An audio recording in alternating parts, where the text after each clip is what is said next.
13वीं सदी का वो दौर था जब दुनिया खौफ, खून और तबाही में डूबी हुई थी। चंगेज खान की मंगोल फौजों ने पूरे एशिया को आग में झोंक दिया था। शहर मिट गए, सल्तनतें बिखर गई और इंसानियत के दिल में सिर्फ एक ख्वाहिश बाकी रह गई, जिंदा रहने की। इन्हीं अंधेरों में एक छोटा सा तुर्क कबीला, काई कबीला, अपने बका के लिए लड़ रहा था। उनका सरदार था उर्तुगरुल बिन सुलेमान शाह। वो ना कोई बादशाह था, ना उसके पास खजाने थे, लेकिन उसके पास ईमान, हिम्मत और एक ख्वाब था। एक ऐसा वतन जहां मुसलमान अमन से रह सकें, जहां अदल हो, ईमान हो और आजादी हो।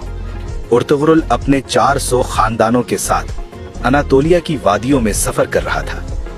रास्ते में उसने देखा कि दो फौजें मैदाने जंग में आमने सामने हैं। एक फौज बड़ी और ताकतवर थी, दूसरी छोटी और कमजोर। उर्तुगरुल ने लम्हा भर सोचा, आसमान की तरफ देखा और कहा, हमेशा कमजोर का साथ दो, चाहे अंजाम कुछ भी हो। वो अपने मुजाहिदों के साथ अल्लाहु अकबर का नारा लगाता हुआ मैदान में कूद पड़ा। उनके हमले ने जंग का नक्शा बदल दिया। कमजोर फौज जीत गई और दुश्मन हैरान रह गया।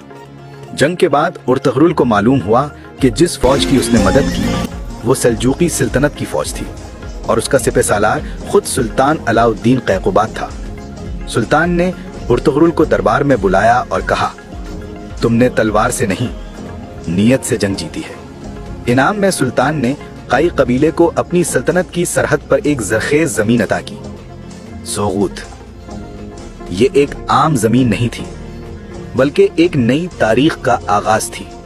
उर्तुगरुल ने सोगूत को अपना वतन बनाया। उसने अदल और अमन पर मबनी माशरा कायम किया। उसने अपने लोगों को एक कौम में बदला, ऐसी कौम जो ईमान पर जिंदा हो और इंसाफ पर कायम रहे।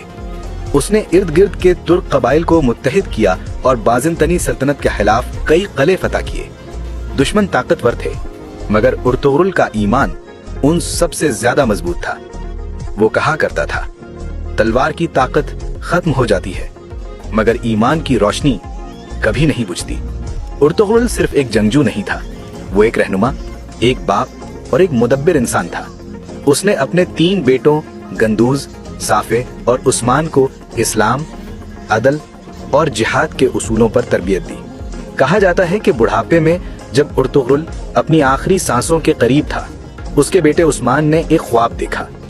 ख्वाब में उसने देखा कि उसके सीने से एक दरख्त उगता है जिसकी शाखें आसमान तक फैलती हैं और जड़ों से 4 अजीम दरिया बह निकलते हैं। जब उस्मान ने ये ख्वाब बुजुर्ग शेख अदीबाली को सुनाया तो उन्होंने फरमाया, बेटा, तू वो दरख्त है जिसकी जड़ ईमान में है और जिसकी शाखें दुनिया पर इंसाफ फैलाएंगी। ये वो लम्हा था जब एक ख्वाब सल्तनत में बदलने लगा। उर्तुगरुल लाहजी 1281 में तकरीबन 90 साल की उम्र में इस दुनिया से रुखसत हुए। उन्होंने कोई खजाना नहीं छोड़ा, न सोना न महल, लेकिन उन्होंने छोड़ा ईमान, किरदार और एक ख्वाब जिस पर अमल करके उनके बेटे उस्मान ने दुनिया की सबसे तवील मुस्लिम सल्तनत उस्मानिया की बुनियाद रखी। 600 साल बाद भी उर्तुगरुल गाजी का नाम आज भी ईमान, गैरत और क़ियादत की पहचान है। वो तलवार नहीं थे, ईमान की एक चिंगारी थे और वो चिंगारी एक अजीम सल्तनत में बदल गई।